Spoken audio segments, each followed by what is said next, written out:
কোনো স্ত্রীর হোক তো নষ্ট না করে। আমি আমার চার মুখটা তাকেই দেখাবো যে আমাকে ওদা করে বলবে যে সারা জীবন আমার সুখে দুঃখে আমার পাশে থাকবে।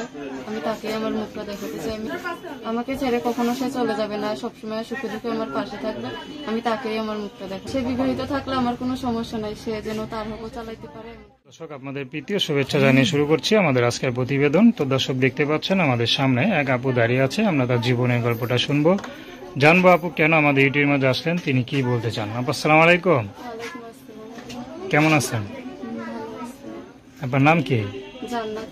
মাশাআল্লাহ, খুব সুন্দর নাম। তো জান্নাত আপু, দেখতে তো মনে হয় খুব সুন্দর হবেন, চোখগুলা কত সুন্দর সুন্দর। তো মুখ দেখাচ্ছেন কেন?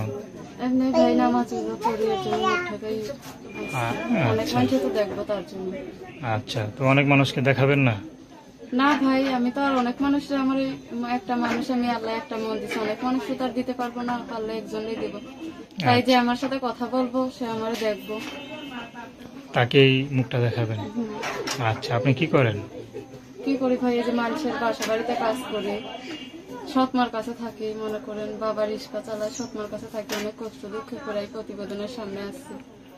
আমি চাই একটা মনের মতো মানুষ যে আমার বিয়ে শাদী করবো, আমার দায়িত্ব নিবে, মনে করেন আমার সৎমার কাছ থেকে আমার আলাদা ভাবে কিছু করে দিব, মানে এরকম একটা জীবন সঙ্গীর জন্য প্রতিবেদনের সামনে আসছি।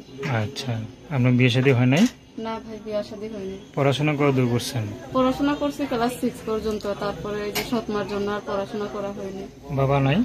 বাবা আছে, বাবা রিক্সা চালায়, কিন্তু বাবা মনে করেন সৎমার কথা শুনেই থাকে, মনে করে কোনো গুরুত্ব দেন আর কি আমাকে। আচ্ছা, আপনি নিজের মানে আপনার মার পেটে কি আপনি একাই না কোনো ভাই বোন আছে? একাই।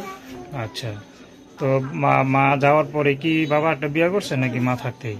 মা থাকতেই বিয়ে করছিল, তারপরে মা চলে গেছে। এখন মনে করেন ওনার ঘরে